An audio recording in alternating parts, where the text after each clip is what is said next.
Hello students, कैसे हैं आप सब। मैं कविता आईसीटी वर्चुअल क्लासेस में आपका स्वागत करती हूं और उम्मीद करती हूं आप सभी अच्छी होंगे और स्वस्थ होंगे। तो क्लास आज हम कंटिन्यू करेंगे चैप्टर नंबर 14 जिसमें आपने जल के बारे में पढ़ा था। तो हमने इस चैप्टर के सारे ही टॉपिक कवर कर लिए थे।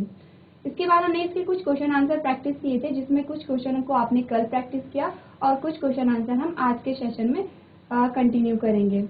ओके, तो आपके पास आज का जो क्वेश्चन है क्वेश्चन नंबर 9, उसमें आपसे पूछा गया है कि जो जल का क्वथनांक कितना है, यानी कि जो वाटर होता है वो।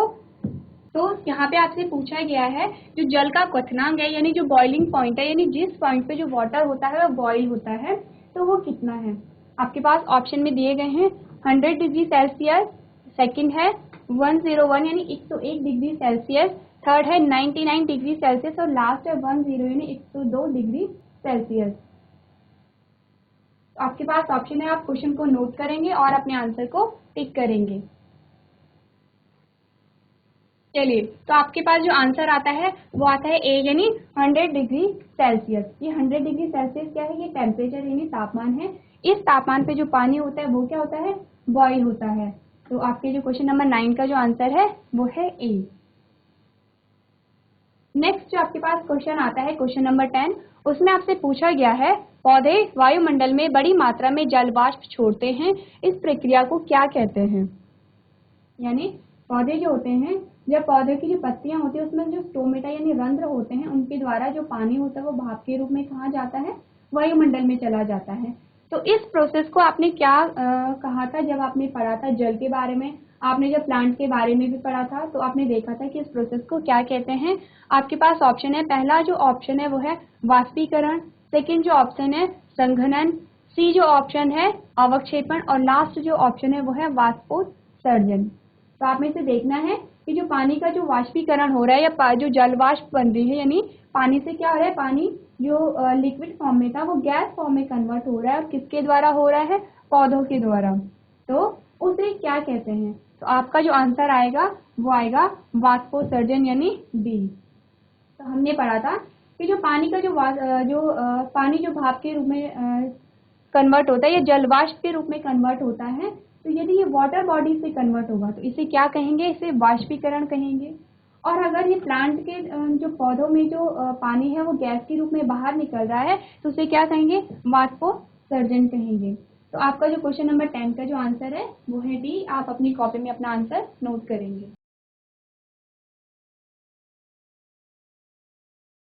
इसके बाद नेक्स्ट जो आपके पास आता है वो नेक्स्ट क्वेश्चन आता है, जिसमें आप क्या करेंगे, रिक्त स्थानों की पूर्ति करेंगे। यानी कि आपको स्टेटमेंट दिया जाएगा, आपको एक कथन दिया जाएगा, वहां पे जो खाली स्थान होगा आप खाली स्थान भरेंगे।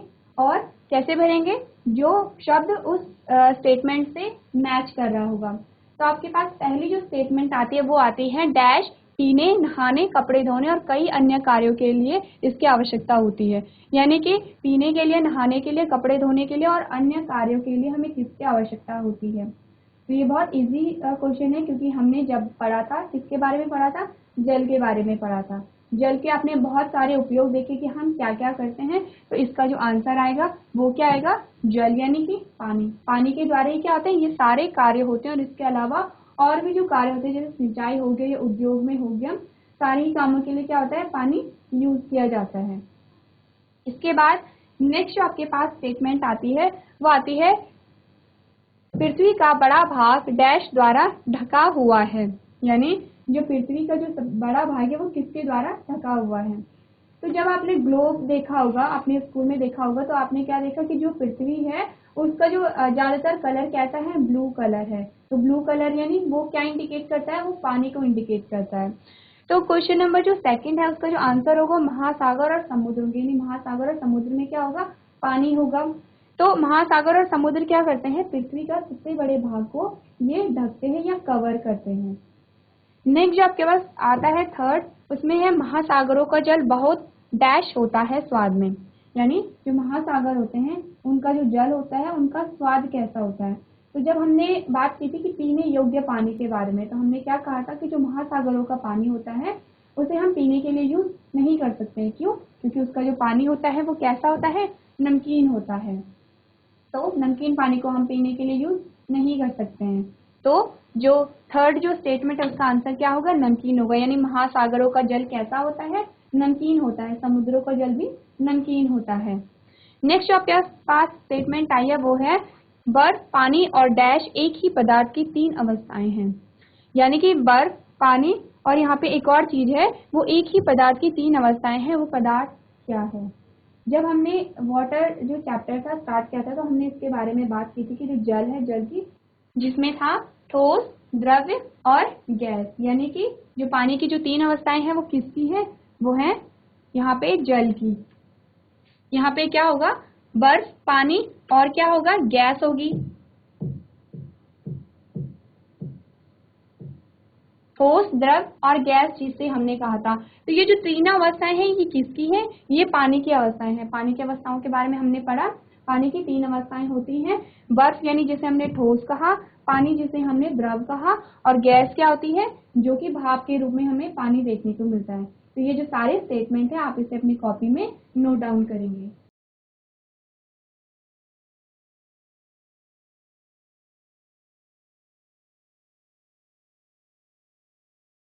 इसके बाद नेक्स्ट जो आपके पास क्वेश्चन आता है वो आता है, नेक्स्ट जो आपके पास स्टेटमेंट आई है वो है डैश का गिरना अवक्षेपण कहलाता है। यानी आपको बताना है अवक्षेपण किसे कहते हैं। अब जब आपने वाटर साइकिल के बारे में पढ़ा होगा तो आपने इस वर्ड के बारे में पढ़ा कि जो अवक्षेपण होता है वो क्या होता है। तो इसमें आपका जो आंसर आएगा वो आएगा पानी की बूंदें। यानी कि क्या हुआ, जब वाष्पीकरण हुआ, इवेपोरेशन हुआ, जो पानी था, पानी क्या था, वाटर बॉडी से भाप के रूप में ऊपर उड़ा यानी वायुमंडल में गया। वहां पे क्या हुआ, संघनन हुआ। संघनन किसे कहते हैं, बादल के बनने को संघनन कहते हैं। कैसे हुआ बादल का निर्माण, जैसे कि जो वाटर बॉडीज थी वहां पे क्या हुआ, सूर्य की किरणें पड़ी, जो पानी के मॉलिक्यूल से पानी में क्या हुआ, तापमान में वृद्धि हो गई। तापमान में वृद्धि हुई तो गतिज ऊर्जा में वृद्धि हुई, यानी उन्हें ऊर्जा मिल गई। ऊर्जा मिली तो जो पानी था वो भाप के रूप में वायुमंडल में चला गया। अब जो वायुमंडल में जैसे जैसे ऊपर गया, जो भाप थी, जो वाष्प थी, वो क्या हुई, ठंडी होने लग गई और उसने संघनन करना स्टार्ट कर दिया, यानी जमना शुरू कर दिया। फिर क्या हुआ, जमने से या संघनन से क्या हुआ, बादल का निर्माण हुआ। अब बादल क्या हुए, बादल में आपस में घर्षण हुआ और क्या हुआ, अवक्षेपण हुआ। अवक्षेपण से क्या हुआ, जो बादल थे, जो वाष्प थी, वो पानी की बूंदों के रूप में पृथ्वी पर आ गई, जिसे हम क्या कहते हैं, बारिश का होना कहते हैं। तो नेक्स्ट आपके पास जो आता है वो आता है, यदि अवक्षेपण के दौरान पृथ्वी की सतह तक पहुंचने तक तरल रहता है तो हमारे पास, यानी ये क्या करें, अवक्षेपण के दौरान पानी पृथ्वी की सतह तक पहुंचने तक तरल रहता है तो हमारे पास डैश। यानी कि जब अवक्षेपण हो रहा है और जो पानी है, पानी तरल रूप में पृथ्वी पर आता है तो उसे क्या कहते हैं। यानी कि बारिश हुई और बारिश कैसे हो रही है, तरल रूप में हो रही है। अब आप सोचेंगे बारिश तरल रूप में ही होती है क्योंकि पानी हमारे पास आता है। तो इसका जो आंसर है वो तो आपको पता है कि वर्षा उसे हम कहते हैं। यदि जो पानी की बूंदें हैं वो तरल रूप में आ रही हैं तो उसे हमने वर्षा कहा। तो वर्षा, यहाँ पे आप सोचेंगे कि जो बारिश होती है तो लिक्विड ही हमारे पास आता है, पर आपने बर्फ का पड़ना या ओले का गिरना देखा होगा। वो क्या होता है, जो पानी होता है वो सॉलिड फॉर्म में यानी ठोस अवस्था में नीचे गिरता है। तो यहाँ पे क्या हो रहा है, अवक्षेपण के दौरान पानी किस रूप में आ रहा है, तरल रूप में आ रहा है। तरल रूप में आ रहा है तो क्या हो रही है, वर्षा हो रही है। यदि ठोस रूप में आता, सॉलिड स्टेट में आता तो कैसे होता, जो आप स्नो देखते हो, बर्फ देखते हो या ओले देखते हो। नेक्स्ट जो आपके पास स्टेटमेंट आती है वो आती है, सर्दियों की सुबह घास पर मौजूद पानी की बूंदों को क्या कहते हैं। अब अभी सर्दियों का टाइम चल रहा है, आप जब सुबह उठते होंगे, आप चलते होंगे तो आप देखते होंगे जो घास होती है, घास में कुछ पानी की बूंदें होती है। उस पानी की बूंदों को आप क्या कहते हैं, क्योंकि आप उसे अपनी डेली लाइफ में भी यूज करते हैं उस वर्ड को, तो उसे क्या कहते हैं। आपका जो आंसर आएगा वो आएगा ओस। यानी कि उसे क्या कहते हैं, ओस कहते हैं। आप कहते हैं कि ओस की बूंदें उसमें पत्तियों पर गिरी हुई हैं। वो क्या होती है, जब भी रात का समय होता है, जब भी दिन होती है तो दिन में क्या होती है कि जो जलवाष्प होती है वो भाप के रूप में उड़ जाती है। अब ये जलवाष्प कहीं से भी आ सकती है, वाटर बॉडी से भी आएगी, प्लांट से भी आएगी। जब रात का समय होता है तो जो जलवाष्प होती है वो ठंडी हो जाती है। जब जलवाष्प ठंडी होती है तो वो पानी की बूंदों के रूप में कहाँ पे, घास में अटक जाती है, जिसे हमने क्या कहा, जिसे हमने ओस कहा। इसके बाद जो नेक्स्ट स्टेटमेंट आपके पास आती है वो है, सर्दियों में लगभग सभी ट्रेनें एक प्राकृतिक घटना के कारण देरी से चलती हैं, जिसे क्या कहते हैं। यानी कि आपने सुना होगा जब भी आप न्यूज़ देखते हैं या फिर कहीं आप ट्रैवल कर रहे हैं तो आप देखते हैं कि कुछ जो ट्रेनें होती हैं वो लेट हो जाती हैं। लेट क्यों होती हैं? किसी एक घटना के कारण, जिसे क्या कहते हैं, कोहरा कहते हैं। कोहरा क्या होता है कि कोहरा भी वैसे होता है कि जब जो जलवाष्प होती है वो बहुत ज़्यादा जम जाती है हवा में, यानी कि वो हवा के संपर्क में आने से यहाँ पे कोहरा क्रिएट हो जाता है। कोहरे से क्या होती है, जो सड़कें होती हैं वो क्लियर नहीं दिखाई देती हैं। तो आपका जो आंसर होगा वो होगा कोहरा। आप अपनी कॉपी में सारे पॉइंट्स को नोट करेंगे।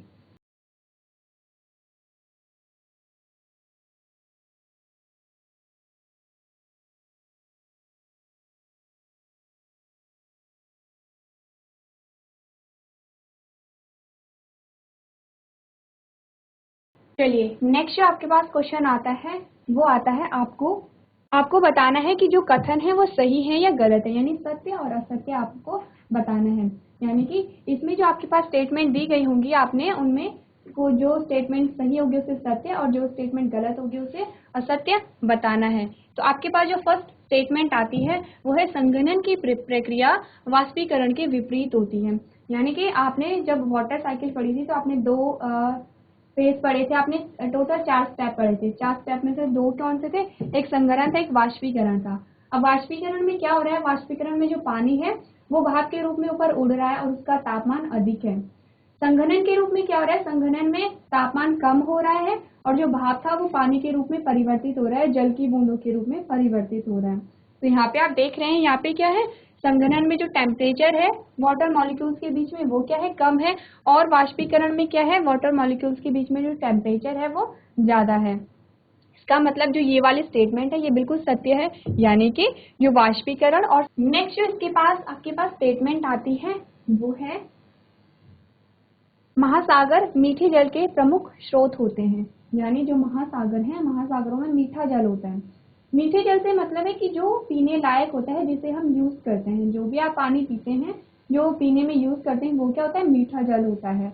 और जो अभी हमने कुछ देर पहले बात की थी, जो महासागरों का जो जल होता है वो पीने में कैसा होता है, नमकीन होता है। इसका मतलब आपके पास जो स्टेटमेंट सेकंड है वो क्या है, गलत है। यानी जो महासागर होते हैं, महासागरों को जल कैसे हमने पढ़ा था, नमकीन पढ़ा था। इसके साथ ही आपके पास जो थर्ड स्टेटमेंट आती है वो है लगभग सभी सामग्रियों और वस्तुओं के उत्पादन में पानी की आवश्यकता होती है, जिनका हम अपने दैनिक जीवन में उपयोग करते हैं। तो जब हमने पानी की उपयोगिता पढ़ी थी तो हमने इस बारे में पढ़ा था कि जो सारी जो सामग्री और वस्तुओं के उत्पादन में हमें पानी की आवश्यकता होती है। जैसे कि अगर हम जो भी हम फूड लेते हैं, अपने जो भी हमारा भोजन होता है उसके उत्पादन में किसकी आवश्यकता होती है, पानी की आवश्यकता होती है। और भी हमने क्या पढ़ा था, जो और भी उद्योग होते हैं और भी जो बहुत सारी फैक्ट्रीज वगैरह में जो भी प्रोडक्शन में उत्पादन होता है उसमें भी क्या है, पानी की आवश्यकता होती है। इसलिए ये जो कथन है ये क्या है, सत्य है। यानी कि आप दैनिक जीवन में जिन भी चीजों का यूज कर रहे हैं, जो भी आप कर रहे हैं उसमें पानी का यूज हो रहा है। तो नेक्स्ट जो स्टेटमेंट आपके पास आती है वो है बारिश के कुछ समय बाद गीली सड़कों और छतों और अन्य जगहों से पानी गायब हो जाता है। तो आपने जब भी देखा, जब भी बारिश हो रही है, ये जो बारिश है हमने पढ़ा था बाढ़ के बारे में। जब बाढ़ के बारे में पढ़ा था तो कंटिन्यूअस बारिश के बारे में पढ़ा था, पर यहाँ जो बारिश की बात हो रही है ये नॉर्मल है। माने कि कुछ देर बारिश हुई और आप देखते हैं कि कुछ टाइम बाद जो गीली सड़कें और छत होती है और अन्य जगह होती हैं वहाँ का जो पानी होता है वो सूख जाता है। यानी कि ये जो स्टेटमेंट है ये क्या है, सत्य है, यानी सही है। अब क्यों सूख जाता है? जैसे मिट्टी होती है तो मिट्टी एब्जॉर्ब कर लेती है। यदि हम सड़कों और छतों की बात करें तो छतों से पानी इसके नीचे आ जाता है और छतें सूख जाती हैं। यानी कि वहाँ पे जो टेम्परेचर होता है, जो तापमान होता है, जो जितना भी वहाँ पे पानी बचा हुआ रहता है उसका वाष्पीकरण हो जाता है। वाष्पीकरण के जो द्वारा जो सड़कें होती हैं या फिर जो छत होते हैं या अन्य जगह होती हैं वो सूख जाती हैं। तो ये सारे पॉइंट्स आप अपनी कॉपी में नोट डाउन करेंगे।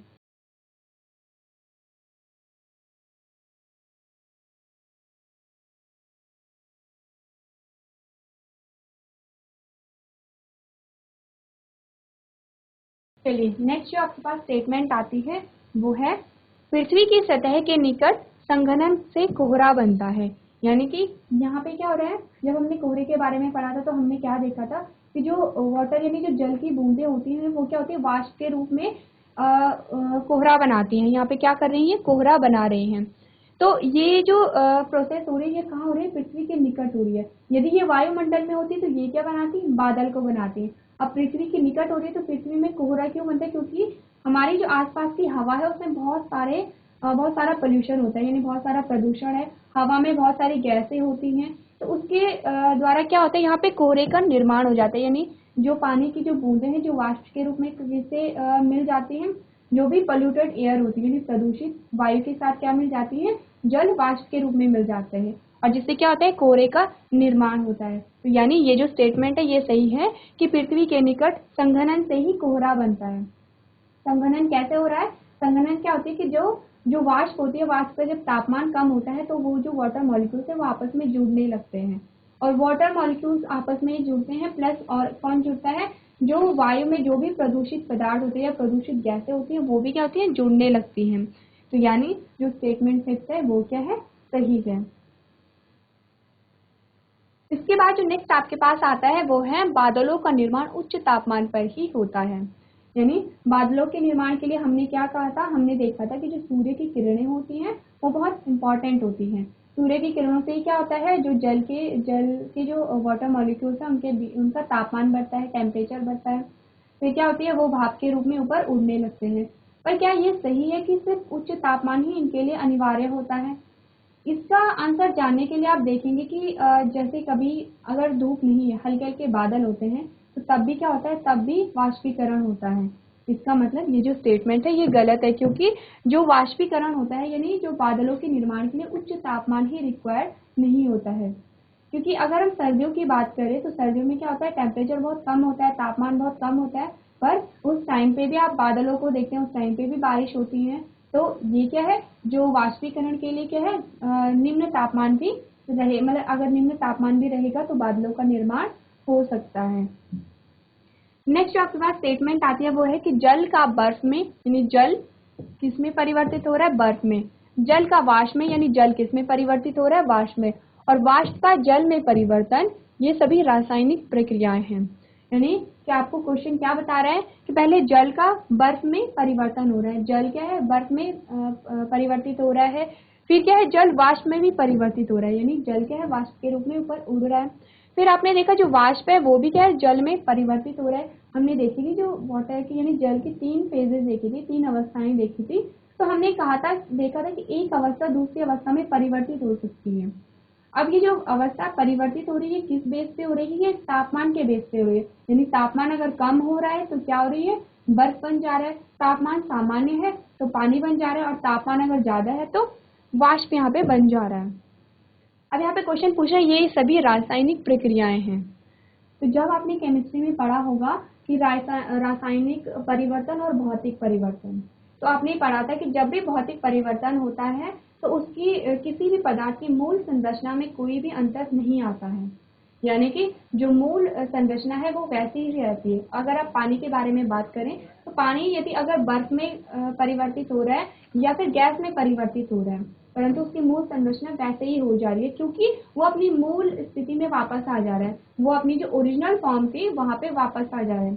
जबकि रासायनिक परिवर्तन में क्या होता है, किसी एक चीज से या किन्हीं 2 चीजों से एक नई चीज का निर्माण होता है, और क्या होता है, उस नई चीज से पुनः उन चीजों का निर्माण नहीं हो सकता है।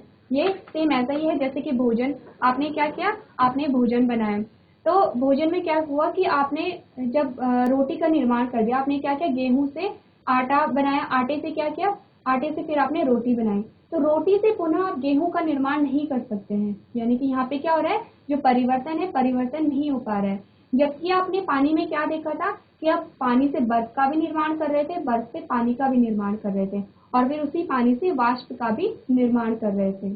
तो यहाँ पे क्या हो रही है, ये जो चेंजेस है ये उसी फॉर्म में वापस आ जा रहा है। इसका मतलब ये जो स्टेटमेंट है ये गलत है, क्योंकि ये रासायनिक परिवर्तन नहीं है, भौतिक परिवर्तन है। भौतिक परिवर्तन में क्या होती है, जो मूल संरचना होती है किसी भी पदार्थ की, किसी भी वस्तु की, वो चेंज नहीं हो सकती है, और उसे क्या है, उसे उसकी ओरिजिनल फॉर्म यानी वास्तविक स्थिति में हम वापस ला सकते हैं। जैसे कि आपने पानी को देखा, पानी को क्या किया आपने, बर्फ से पानी में लेके आए, फिर पानी से आपने भाप बनाई, फिर भाप का जब संघनन हुआ तो फिर से पानी में बन गया, पानी का आपने टेम्परेचर कम किया तो फिर से बर्फ में बन गया, यानी अपनी मूल स्थिति में ये वापस आ जा रहा है। जबकि रासायनिक परिवर्तन का एक और एग्जाम्पल लेते हैं। आपने क्या किया, आपने एक पेपर लिया, पेपर को जला दिया। अब जब आपने पेपर को जला दिया तो उसकी क्या बनी, राख बन गई। अब उस राख को राख से आप फिर से पेपर नहीं बना सकते हैं। यानी कि यहाँ पे क्या हो रहा है, यहाँ पे चेंज नहीं हो रहा है। यहाँ पे जो कागज था, कागज से जो राख बनी वो राख अपनी मूल स्थिति में वापस नहीं आ पा रहा है। तो ये क्या है, ये रासायनिक चेंज है जिसमें कोई पदार्थ, जब उस पदार्थ से एक नए पदार्थ का निर्माण होता है तो अपनी मूल स्थिति में वापस नहीं आ पाता है। और भौतिक परिवर्तन कैसे होते हैं कि जो पदार्थ है उस पदार्थ से कोई अन्य पदार्थ हो गया, यानी उसकी दूसरी अवस्था हो गई, लेकिन उस अवस्था से ये अपनी मूल अवस्था में वापस आ सकता है। इसलिए ये जो स्टेटमेंट है ये क्या है, गलत है। नेक्स्ट जो आपके पास आता है स्टेटमेंट 1, इसमें है भूजल वास्तव में वर्षा जल है। यानी कि भूजल जिसे हमने क्या कहा था, अंडरग्राउंड वाटर कहा था, जिसे हमने कहा था सबसे जो प्योर पानी होता है वो भूगर्भ जल होता है। अब भूगर्भ जल क्या होता है, तो मैंने आपको बताया था कि मिट्टी, जब आप देखते हैं जमीन को देखते हैं तो जमीन के नीचे मिट्टी की अलग अलग परतें होती है, बहुत सारी परतें होती हैं। मिट्टी क्या होती है, इन परतों से छन छन के जाता है और पृथ्वी की निचली सतह पे एकत्रित हो जाता है, इकट्ठा हो जाता है, जिसे क्या कहते हैं, जिसे भूजल कहते हैं। अब ये जो भूजल है ये कैसे संग्रहित हो रहा है, कैसे इकट्ठा हो रहा है, जब वर्षा का पानी आता है तो वर्षा का पानी क्या करता है, छन छन के नीचे जाता है और भूगर्भ में एकत्रित हो जाता है। यानी कि ये जो स्टेटमेंट है ये सही है, क्योंकि जो भूजल है वास्तव में क्या है, वो वर्षा का जल है। तो ये जो स्टेटमेंट है आपकी सही है। आप इन सारे पॉइंट्स को अपनी कॉपी में नोट डाउन करेंगे।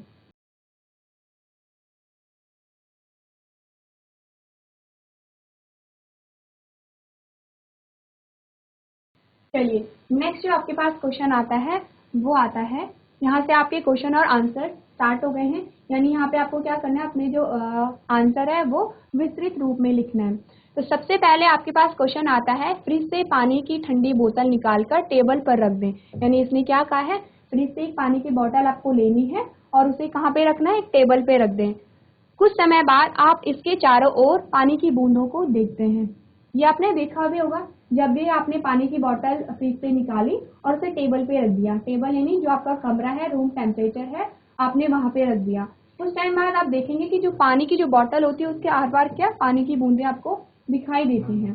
तो इसका क्या रीजन है, क्या आप में से कोई बता सकता है?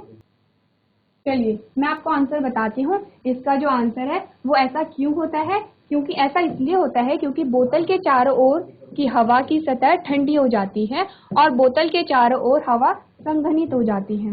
यानी इसमें क्या हुआ, जो पानी की जो बोतल थी, पानी की बोतल के चारों ओर क्या थी, जो वाष्प थी वो क्या हो रही, जम गई थी। वो किस फॉर्म में आ गई थी, सॉलिड फॉर्म में, यानी ठोस अवस्था में आ गई थी, क्योंकि वहां पे क्या था, टेम्परेचर, तापमान बहुत कम था।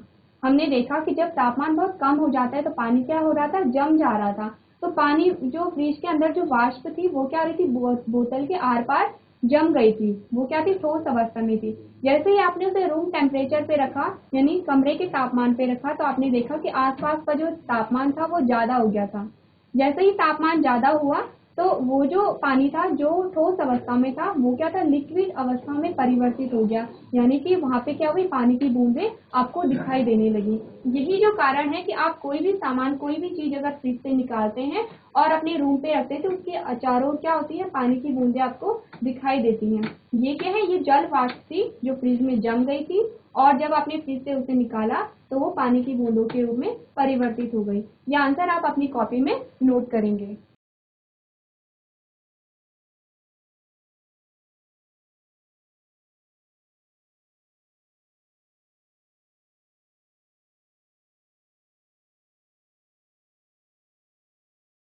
चलिए इसके बाद नेक्स्ट जो क्वेश्चन आपके पास आता है वो आता है, बादल कैसे बनते हैं। अब जब से हमने वाटर यानी जल का जो चैप्टर स्टार्ट किया है, हमने पढ़ा है कि बादल कैसे बनते हैं, क्योंकि बार बार ही ये क्या हो रही है, ये प्रक्रिया बार बार रिपीट हो रही है। क्योंकि आप में से कोई मुझे बता सकता है कि जो बादल होते हैं वो कैसे बनते हैं? जीआईसी रिक्शनी खाल, आप में से कोई बता सकता है कि जो बादल का जो फॉर्मेशन यानी बादल का जो निर्माण होता है वो कैसे होता है? जब आपने जल चक्र पढ़ा था तो आपने देखा था कि बादलों का कैसे निर्माण हो रहा है। चलिए मैं आपको बताती हूँ कि जो बादलों का निर्माण कैसे होता है। आपने देखा कि जो वाटर बॉडीज थी यानी कि जो जल निकाय थे वहां से क्या हुआ, उनका तापमान बढ़ा, तापमान कैसे बढ़ा? सूर्य की किरणें जब उन पे पड़ी तो जो जल था, जल का तापमान बढ़ा। जल के तापमान बढ़ने से जो पानी के जो मॉलिक्यूल्स थे उनके बीच में क्या हुई, उनकी गतिज ऊर्जा बढ़ी और गतिज ऊर्जा से वो वाष्प के रूप में ऊपर उड़ने लगे। ऊपर कहाँ? वायुमंडल में उड़ने लगे। जब वायुमंडल में वो उड़ने लगे तो जैसे जैसे वो ऊपर गए वायुमंडल में जो तापमान था वो कम होने लगा, और जैसे ही तापमान कम हुआ ये जो जल वाष्प थी ये क्या हुई, ये जो वाटर मॉलिक्यूल थे जो जल वाष्प के रूप में ऊपर गए ये एक दूसरे से जुड़ने लगे, यानी संघनन यहाँ पे होने लगा। और ऐसे क्या हुआ, बादलों का निर्माण हुआ। जैसे कि आप अपने आंसर में देखेंगे तो आप पढ़ेंगे, जल को पृथ्वी की सतह पर लाने में संघनन की प्रक्रिया महत्वपूर्ण भूमिका निभाती है। यानी कि यहाँ से क्या हो रहा है कि जल को वापस पृथ्वी पर आने के लिए संघनन अनिवार्य है। संघनन क्या है? बादलों का बनना ही संघनन है। उसके बाद आप देखते हैं जैसे जैसे हम पृथ्वी की सतह से ऊपर जाते हैं यह ठंडी होती जाती है। यह मतलब वाष्प की यहाँ पे बात हो रही है कि जैसे जैसे वाष्प जो पृथ्वी से ऊपर जाती है वो क्या हो जाती है, ठंडी हो जाती है। जब हवा ऊपर की ओर चलती है तो यह ठंडी और ठंडी होती जाती है। पर्याप्त ऊंचाई पर हवा इतनी ठंडी हो जाती है कि उसमें मौजूद जलवाष्प संघनित होकर पानी की छोटी छोटी बूंदों का रूप धारण कर लेते हैं, जिन्हें बूंदें कहते हैं। यही छोटी छोटी बूंदें हवा में तैरती रहती हैं और हमें बादलों की तरह दिखाई देती हैं। यानी कि आपने क्या देखा? आपने देखा जो पानी था जलवाष्प के रूप में ऊपर उड़ा, यानी वायुमंडल में उड़ा। धीरे धीरे क्या हुआ, तापमान कम होने लगा। तापमान कम होने लगा तो जो वाष्प थी वो पानी की बूंदों के रूप में परिवर्तित हो गई। जब पानी की बूंदों के रूप में परिवर्तित हुई तो ये क्या होती है, संघनित हो गई है और हवा में तैरने लगती है, जो हमें बादलों के रूप में दिखाई देती हैं। तो आप सभी अपना आंसर नोट करेंगे।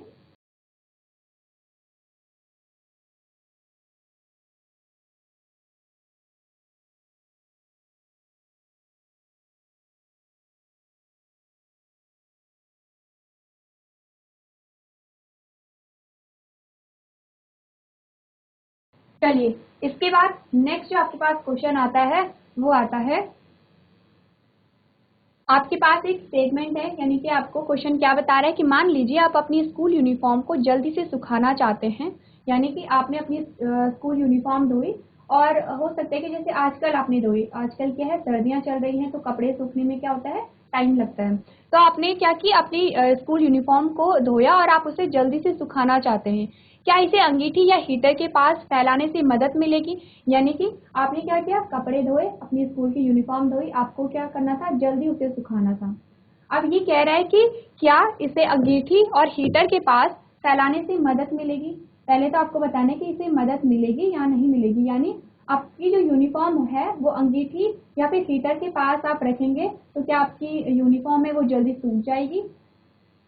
तो यदि आपका आंसर हाँ होता है तो ऐसा क्यों होता है, यानी आपको बताना है कि ऐसा क्यों होता है कि जो आपकी जो यूनिफॉर्म है वो आप अंगीठी या फिर हीटर के पास रखेंगे तो वो जल्दी से सूख जाएगी। क्या आप में से कोई आंसर देना चाहेगा? GIC रिखनी खाल, GGIC गदरपुर। चलिए, मैं आपको आपका आंसर बताती हूँ कि इसका आंसर क्या होगा। इसमें क्या है, अंगीठी या हीटर के पास वर्दी फैलाने से मदद मिलेगी। यानी कि यहाँ पे क्या हो रहा है कि जब आप अंगीठी यानी हीटर के पास अपनी यूनिफॉर्म को डाल रहे हैं तो उससे मदद मिलेगी। अब ये मदद क्यों मिलेगी? क्योंकि यह गर्मी के कारण वाष्पीकरण की दर को बढ़ा देते हैं।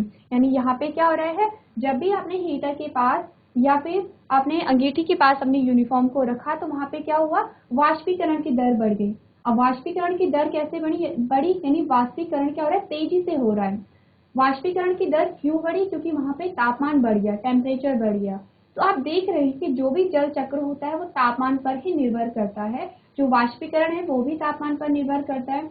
इसीलिए जो आपके कपड़े होते हैं वो गर्मियों में जल्दी सूख जाते हैं। क्यों? क्योंकि वहां पे तापमान अधिक होता है। तापमान अधिक होगा तो जो वाष्पीकरण होगा वो क्या होगा, वो तेजी से होता है। और सर्दियों में क्यों टाइम लगता है? आपने देखा कि पूरे दिन भर धूप रहती है लेकिन फिर भी आपके कपड़े सूखने में बहुत टाइम लगाते हैं। कभी कभी क्या होता है कि 1-2 दिन में कपड़े सूखते हैं। ऐसा क्यों होता है? क्योंकि सर्दियों के टाइम पे जो सूर्य की जो रोशनी होती है, सूर्य की जो किरणें होती हैं, उनका जो तापमान होता है वो कम होता है। अब यदि तापमान कम होगा तो क्या होगा, जो वाष्पीकरण की जो दर होगी वो भी क्या होगी, कम होगी। तो इस वजह से क्या होता है, वाष्पीकरण की प्रक्रिया में ये वाष्पीकरण की दर को कौन बढ़ाता है, तापमान यानी टेम्परेचर बढ़ा देता है। तो क्लास आज आपने इस चैप्टर यानी जल चैप्टर से रिलेटेड कुछ क्वेश्चन आंसर को प्रैक्टिस किया। आई होप आपके जो भी डाउट्स रहे होंगे वो क्वेश्चन आंसर के थ्रू क्लियर हो गए होंगे। यदि आपको अभी भी कोई डाउट होता है तो आप नेक्स्ट क्लास में मुझसे पूछ सकते हैं। अभी तक क्लास में बने रहने के लिए आपका धन्यवाद।